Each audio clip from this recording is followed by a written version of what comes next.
بسم اللہ الرحمن الرحیم۔ السلام علیکم رحمۃ اللہ وبرکاتہ۔ اللہ کی رحمتیں اور برکتیں نازل ہوں ہم سب پر۔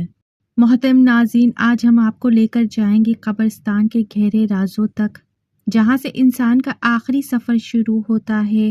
3 قبریں اور ایک گورکن کی دلچسپ کہانی۔ یہ صرف دفنانے کا کام نہیں ہے۔ کیا ہے وہ راز جو صرف گورکن ہی جانتا ہے؟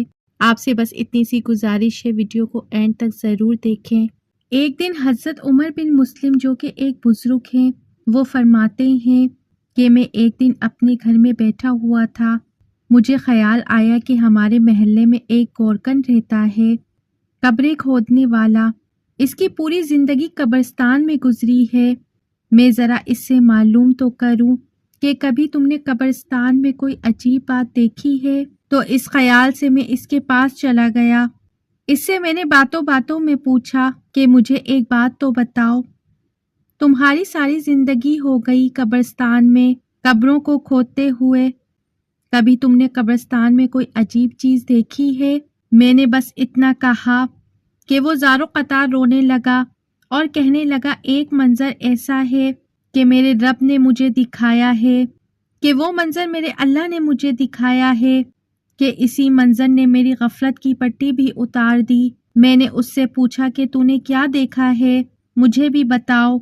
تو وہ کہنے لگا، میرا پیشہ ہے قبریں کھودنا، تو میں 2-3 قبریں تیار رکھتا ہوں، پھر جب کوئی فوت ہو جاتا ہے تو ان کا عزیز مجھ سے وہ قبر خرید لیتا ہے جس کی میں نے کھدائی کی تھی، اس کی مزدوری مجھے دے دیتا ہے، اسی سے میری گزر اوقات ہو رہی ہے، تو میں 2-3 قبریں تیار رکھتا ہوں۔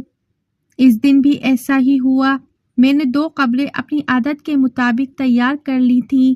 جب میں تیسری قبر کھودنے لگا تو مجھے اس قبر میں سے تپش آنا شروع ہو گئی، اس قبر میں سے مجھے حدت اور گرمی محسوس ہونے لگی، میں پسینے میں شرابور ہو گیا۔ ادھر ایک جھاڑی تھی، میں نے اس پر کپڑا ڈال کر ایک چھتری سی بنا لی، اس سے ایک سایہ ہو گیا۔ میں نے سوچا کہ اس قبر کو بھی تیار کر لوں، پھر آرام کروں گا۔ کہنے لگا کہ جیسے تیسے وہ تیسری قبر بھی میں نے تیار کر لی۔ وہاں سامنے ایک درخت تھا، اس کے نیچے میں اپنے گاہک کا انتظار کرنے لگا جیسا کہ میرا معمول تھا۔ اس نے کہا کہ اللہ کی عزت کی قسم، میں نے دیکھا کہ آسمان سے 2 سوار اترے ہیں۔ وہ سواریوں سے اتر کر جو پہلی قبر تھی اس کے پاس ایک سرہانے اور ایک پیتیانے کھڑا ہو گیا۔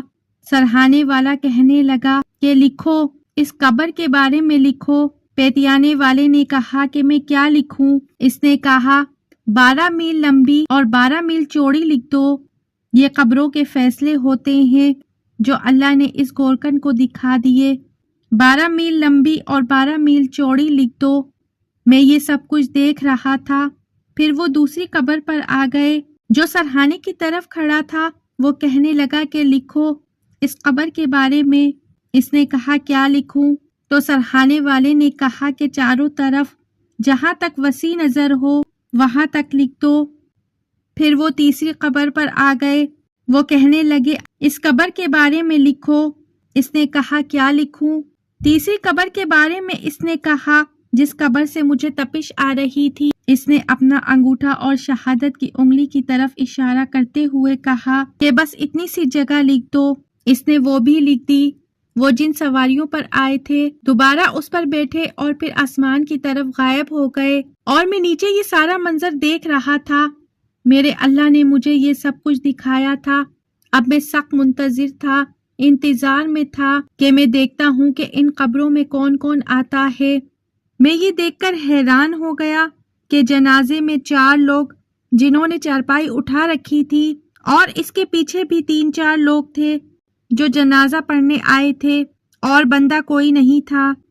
میں بہت حیران ہوا کہ یہ لوگ کون ہیں جو اتنے کم ہیں۔ میں نے سوچا کہ میں پوچھوں۔ جب میں نے کسی بندے سے پوچھا تو انہوں نے کہا کہ یہ ہمارے محلے کا جو سب سے غریب آدمی ہے، اس کا جنازہ ہے، اور غریبوں کی فوتگی میں کون آتا ہے؟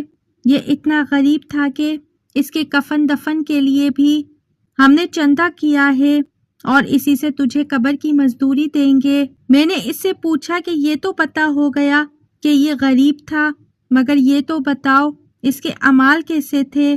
تو وہ کہنے لگا اللہ کی عزت کی قسم کہ یہ پیسوں کا غریب تھا مگر سجدوں کا غریب نہیں تھا، یہ بہت نمازی اور تلاوت کرنے والا نیک انسان تھا، اس کو ہم چلتے پھرتے بھی درود پڑھتے ہوئے دیکھا کرتے تھے، جب یہ گلیوں میں چلتا تھا تو درود اس کی زبان پر رہتا تھا، یہ آدمی مسجدوں میں رہا کرتا تھا، یہ 5 وقت کا نمازی تھا۔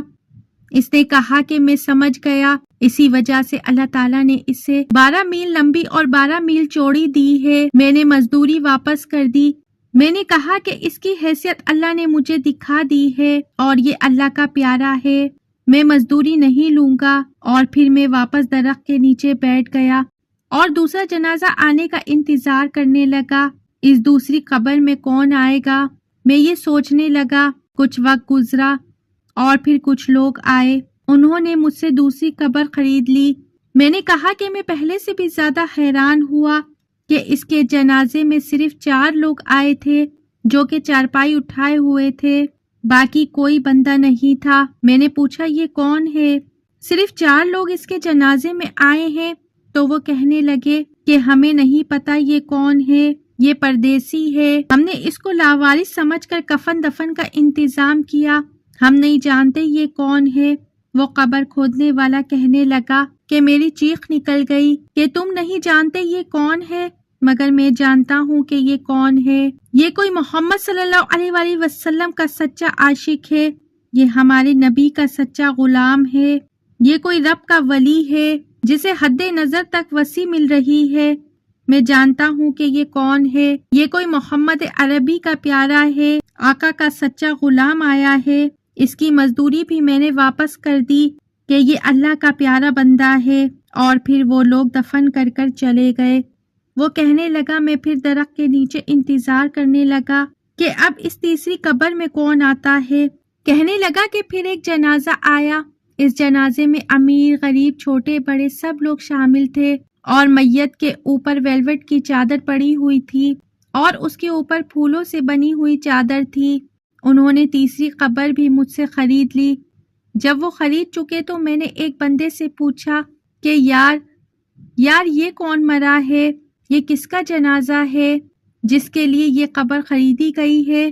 تو وہ کہنے لگے کہ یہ ہمارے محلے میں رہتے ہیں، ایک بہت امیر آدمی ہے، اس کی بیگم مر گئی ہے، یہ قبر اس کے لیے خریدی ہے۔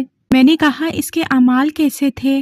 اس نے کہا گھر میں دولت بہت تھی مگر کوئی نیک عمل نہ تھا، نبی کی کوئی شریعت نہ تھی، نماز روزے کا کوئی خیال نہ تھا، پیسہ تو بہت تھا پر سجدوں کی توفیق نہ تھی، ان کی گھر کی الماری میں قرآن بند رہتا تھا، کھلتا نہیں تھا، پر خود بھی وہ غافل تھی، میک اپ کر کے بے پردہ بازاروں میں گھوما کرتی تھی، اس کی سہیلیاں بھی غافل تھیں، وہ بھی اس کے ساتھ بازاروں میں گھوما کرتی تھی۔ وہ قبر کھودنے والا کہتا ہے کہ اس دن میری آنکھوں سے پٹی اتر گئی کہ دنیا میں آپ کتنے ہی امیر کیوں نہ ہوں، کتنے ہی اسٹیٹس والے کیوں نہ ہوں، قبر میں ذات نہیں پوچھی جاتی، یہاں عہدے اور پوسٹ نہیں چلتی، یہاں اعمال دیکھے جاتے ہیں، اور چلتی ہے تو صرف حضور محمد صلی اللہ علیہ وآلہ وسلم کے غلاموں کی چلتی ہے۔ محترم ناظرین، اللہ تعالی ہمیں بھی دنیا اور آخرت کی تیاری کی توفیق عطا فرمائے، اللہ تعالی ہماری عبادتوں کو، ہماری ریاضتوں کو قبول فرمائے، اللہ تعالی ہمیں نیک عمل کرنے کی توفیق عطا فرمائے، آمین۔ ناظرین کمنٹ باکس میں آمین ضرور ٹائپ کریں۔